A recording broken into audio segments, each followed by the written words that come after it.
Okay, so Bungie's been slowly teasing their final shape exotics, and the Warlock one has definitely rubbed a lot of people the wrong way. Sure, some people are huffing some serious copium by saying it could be fun to use, but there's already a much better way to have Suspend up on Strand Warlock. Arcane Needle feels like it charges fairly slow despite having 3 stacks, and the fact that an exotic takes shooting all 3 individually to proc Suspend is not great. If it had a secondary effect like giving back charges of Arcane Needle based on how many targets get suspended per blast, or killing suspended targets, I could see it being alright. I'm hoping they just haven't announced its secondary effect yet or something, otherwise it's yet another underwhelming exotic that is shipped too weak to be used because it's not a Titan exotic. However, I've been playing Strand Warlock a lot this season, and I think I have a fairly solid build that works in all levels of content, though I do believe that you should not run it if you don't have at least one well on your team for things like Pantheon or Master Raids just for survivability for your team and because you'll get yelled at. That being said, Needlestorm does great damage, especially on Strand Surge weeks, and this build shreds adds and allows you to lock down any room with ease. This build relies on using the following items: the Swarmers, which are the Lightfall Lost Sector Warlock boots.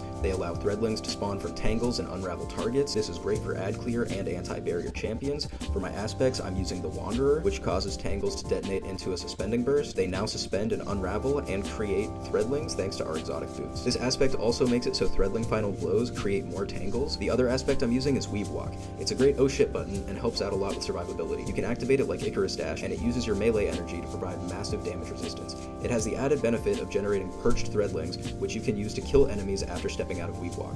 For fragments, I've been using Thread of Isolation, which allows you to create a severing burst through rapid precision hits on a target. Severed targets unwind into a tangle when defeated, which can be used to suspend and then unravel targets. Thread of Continuity, which allows suspend, unravel, and sever effects to have increased duration. That one's self-explanatory. And finally, Thread of Rebirth. Strand weapon final blows have a chance to create a Threadling.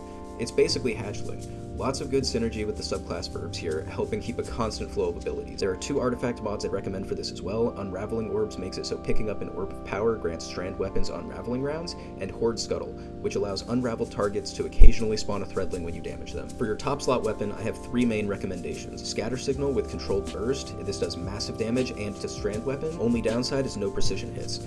Tusk of the Boar with Slice and Chain Reaction is also really nice and can be enhanced in the final shape. It should be able to rival Forbearance with enhanced chain reaction, and Slice makes it so you can sever targets to make up for the lack of precision hits.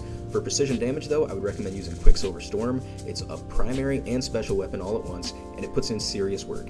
The only downside is it does use an exotic slot. If you're not using Quicksilver though, I'd recommend either Sunshot or Polaris Lance in your energy slot this season, thanks to the juicy artifact mods that benefit solar weapons, and the fact that they can proc Unstop fairly easily. Zali's Bane is a pretty nice diet Sunshot, especially with enhanced incandescent. Heavy weapon slot is dealer's choice, but if you want something that's Strand, there's definitely a couple of good options now. The Cataphracts GL from Trials is the highest damage Strand weapon in the game, especially if you put Envious Bait and Switch on it. Now, Caraxes' Distress is another option, but it's not something I would recommend for damage at all. It's good for ad clear because it can have Threadling and Chain Reaction, and that's solid just for keeping more Threadlings up and just clearing a shitload of ads. It's not good for damage though, I would once again like to clarify that.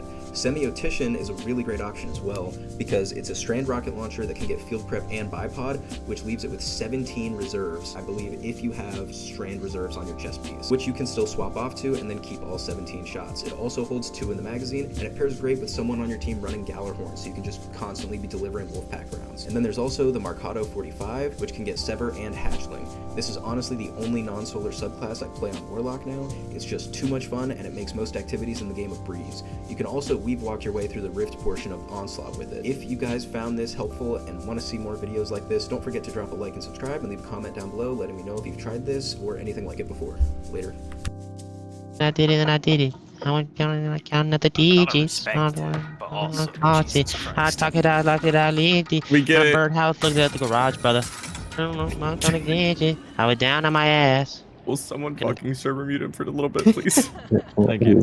We're fine. He's gonna come back singing it, you know that. Yeah, but then I can server mute him instead of disconnecting him. I got too much money on the right.